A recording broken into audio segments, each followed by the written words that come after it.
What's going on, guys? Welcome back to another Beyond the Backboard Podcast special. We are doing another episode of 2 Minute Drill. My name is Omar. Next to me is Earl. Below me is Max. Today, we're going to be talking about a really strange situation that recently hit the NBA. The Lakers tried to trade for Mark Williams, and apparently, there's some fire under there. And I'm going to give it to Earl because obviously he's our resident Lakers fan. Pulling up the timer as we speak, and go.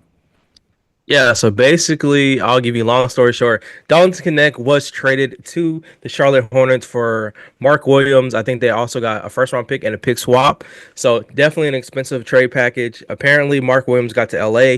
He took his physical, and according to the Lakers records, there were a couple of injuries that weren't foreseen that they just weren't expecting. And he was kind of like, I don't want to use the word damaged goods, but not as advertised. So with that being said, the Lakers obviously have the right to rescind the trade after it goes through if the medicals don't line up. Skip past a couple of days later, we get another report that the Charlotte Hornets are actually fighting this. Yes, they're fighting this. They said, Rob Pelinka, we told you everything that was in this book in the medicals, and it matches up what we showed you in the physical. So let's take it to NBA court. So after that, now we're kind of in this waiting period. I see a whole lot of reports. Shout out to Dave McMillan. Oh, I said his name wrong. I'm sorry. Shout out to Dave. He basically said that potentially we could get a situation where it's like a hearing where the NBA brings in a third party physical therapist or whatever to do another test and compare those notes to what was reported and what the Lakers reported in their findings as well to see if it matched up with the original injury report. So that's where we're at. We're in limbo. For me, either way, this obviously hurts Mark Williams more than anybody in this trade. Dalton Connect, he's going to be a good player in this league regardless for the next couple of years. I mean, he's a talented rookie. Mark Williams, if it comes out that this injury stuff is real, it's going to be hard for him to get a long-term contract. People forget he's still on his rookie contract, so he's looking to get a lucrative deal in the next couple of seasons. If this comes out that he has all these medical histories and injuries, it could kind of ruin his career long-term wise. So it hurts him more than anything. And I think it's just a lot of confusion. Don't connect. You've seen him kind of down the last couple of days as he should be. I mean, he got traded.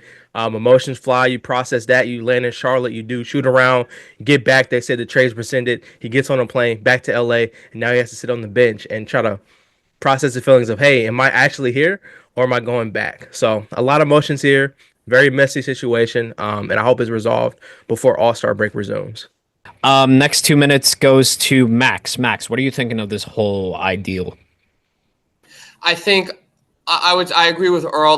The people that hurts the most is obviously the individuals in the trade. Not knowing where you're going to be in a week or in a month. It's already hard enough getting traded in the NBA now. Having that trade be in limbo and kind of having your future of where you're playing and where you're going to have to locate be decided in some NBA appeals court is not easy.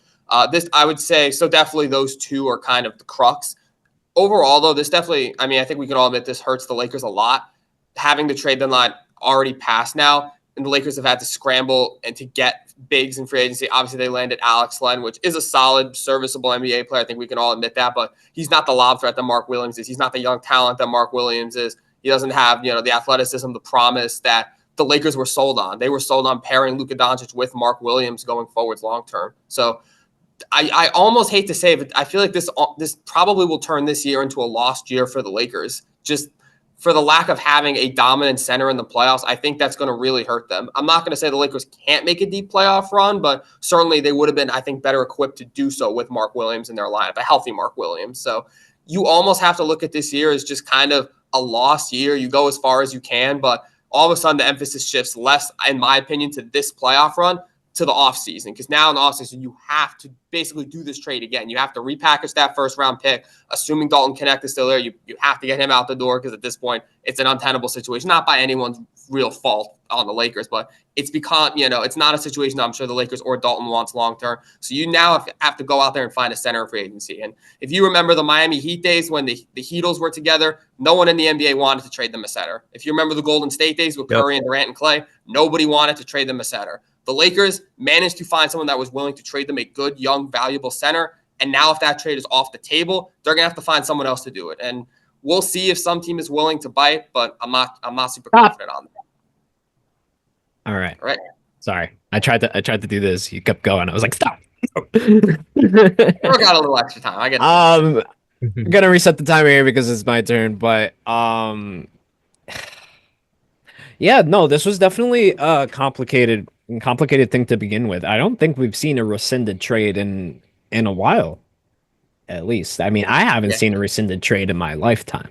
Maybe maybe I haven't seen it before, or maybe it has happened before, and I just maybe at that time wasn't in tune with the NBA.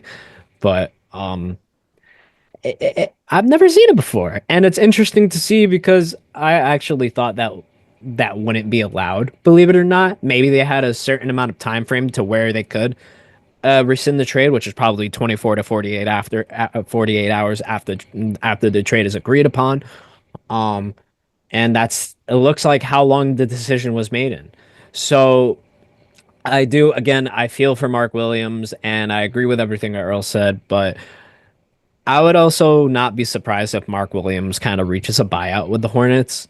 I mean, maybe not. We'll see what happens, but I don't see him really. He seems to be upset about it. All the reports are indicating that he's really upset. Like he was really looking forward to going to LA, playing over there, and being by Luka and LeBron. Yeah, we see you down there smiling, Earl. We get it, but it just seemed like he was really like ecstatic to be there. So I don't know if he's gonna want to come back to Charlotte and play again and feel unappreciated like he did many and multiple times before on that squad. And I give the rest of my time. Yeah. All right. 2 minutes. Now that we're opening up the 2 minutes for discussion, Omar, I'm pretty sure I saw somewhere that the last time a trade was rescinded was, I think, the early 2010s. There was a trade, but I forget who it was. I think it involved the Nets. Do you remember Marshawn Brooks? I'm pretty sure there was a trade involving Marshawn Brooks and someone else with the last name of Brooks. And Marquise Brooks. One of the teams thought they were getting a different dude with the last name of Brooks, and they got Marshawn Brooks, and they rescinded the trade based on that. So I think that's the last time it happened. I read that somewhere. That's insane.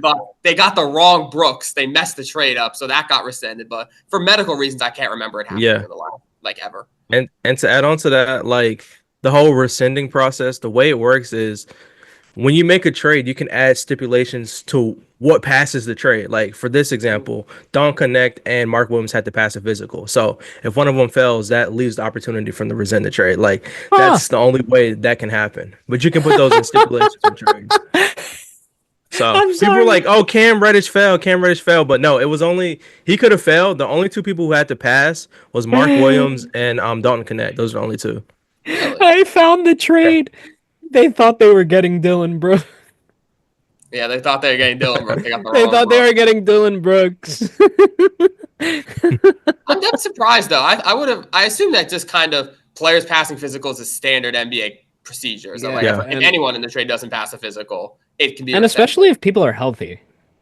Yeah, and because prime example, Anthony Davis and Luka were both hurt, so they didn't need a physical to pass. They didn't make it a requirement. But Mark Williams and Dalton Connect, I guess they want to make sure because of his injury history, they put a stipulation on, hey, we want to make sure this physical is right. If not, then we can rescind the trade, which I didn't know, to be fair, either. But that's pretty interesting. Yeah. I guess it makes sense, though. It's probably that 24 to 48 hour notice. But with that, we do have to end today. That is the end of our 2 minutes here. I'm sorry, Max, to cut you off, but no, you're good. I hate doing that. We make the rules though, so we can do whatever we want.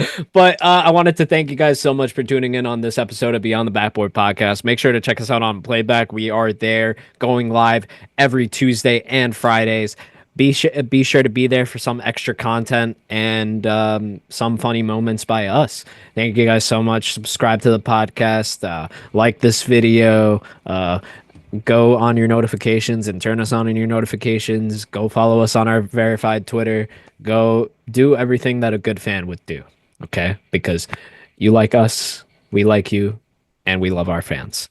Thank you guys so much. Appreciate every single one of you guys. Peace. Peace out.